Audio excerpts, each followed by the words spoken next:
Hello friend, स्वागत है आप सभी लोगों का स्टडी विद आंसर में। दोस्तों, बहुत दिनों से कुछ मुझे बड़ी वीडियोस बनाने थे, लेकिन उतना टाइम नहीं मिल पा रहा है। तो मैंने सोचा शॉर्ट्स के थ्रू ही कुछ जो आपके कॉमर्स के इंपॉर्टेंट टॉपिक्स हैं 11-12 के, उनको मैं 1 बाय 1 कवर करने वाला हूँ।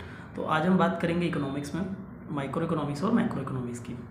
जितना पॉसिबल हो सकता है हम ट्राई करेंगे शॉर्ट में उतना ख़त्म करने की। सो देखो, ब्रांचेस ऑफ इकोनॉमिक्स, अगर 12th कॉमर्स में बात करोगे, there are 2 branches of economics. First one is micro economics and second one is macro economics. The term micro economics derive from Greek word micros, जिसका मतलब होता है small, and the term macro derive from Greek word macros, जिसका मतलब क्या होता है, large. तो माइक्रो इकोनॉमिक्स और मैक्रो इकोनॉमिक्स दोनों ही ग्रीक वर्ड से लिए गए. माइक्रो इकोनॉमिक्स ग्रीक शब्द माइक्रो से लिया गया है, जिसका मतलब होता है स्मॉल, और मैक्रो ग्रीक वर्ड मैक्रो से लिया गया, जिसका मतलब होता है लार्ज. और दोनों ही टर्म्स को, माइक्रो इकोनॉमिक्स को और मैक्रो इकोनॉमिक्स को, firstly coined and used by Ragnar Frisch of Oslo University in 1933. यानी ये जो दोनों ही वर्ड्स हैं, माइक्रो इकोनॉमिक्स और मैक्रो इकोनॉमिक्स, इन दोनों को पहली बार एक साथ लाने वाला बंदा, यानी एक साथ यूज़ जिसने किया, वो एक नॉर्वे का इकोनॉमिस्ट था जिसका नाम है रैग्नर फ्रिश. और उसने 1933 में फॉर द फर्स्ट टाइम दोनों ही टर्म को एक साथ कॉइन किया, एक साथ यूज़ किया. तो माइक्रो का मतलब होता है स्मॉल. तो माइक्रो इकोनॉमिक्स क्या करता है, इकोनॉमी में जो भी प्रॉब्लम्स होते हैं उनको इंडिविजुअल यूनिट्स में डिवाइड करके स्टडी करता है. इसीलिए इसको बोलते हैं स्टडी ऑफ इंडिविजुअल यूनिट.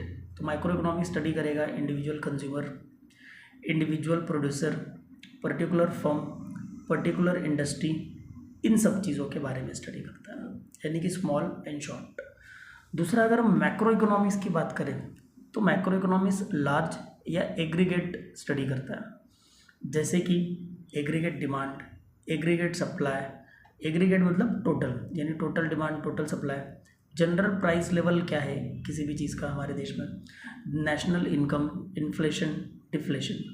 तो इन सभी चीज़ों के बारे में स्टडी करता है मैक्रो इकोनॉमिक्स. तो इकोनॉमी में जो भी प्रॉब्लम्स हैं, मैक्रो इकोनॉमिक्स क्या करेगा, उसको स्मॉल यानी इंडिविजुअल यूनिट में स्टडी करता है, और मैक्रो इकोनॉमिक एक साथ स्टडी करता है. फॉर एग्जांपल, जैसे कि एक फॉरेस्ट है तो माइक्रो इकोनॉमिक्स पहले एक सिंगल ट्री के बारे में स्टडी करेगा, जबकि मैक्रो इकोनॉमिक्स क्या करेगा, पूरे के पूरे इंटायर फॉरेस्ट के बारे में स्टडी करेगा. ठीक है, आई होप आपको ये पॉइंट समझ में आया होगा. तो दोस्तों, जो नेक्स्ट वीडियो अपलोड होगा उसमें हम बात करेंगे historical review of macro economics की. ठीक है, तब तक के लिए चैनल को लाइक करो, सब्सक्राइब करो, ज़्यादा से ज़्यादा लोगों तक शेयर कीजिएगा. Thank you very much.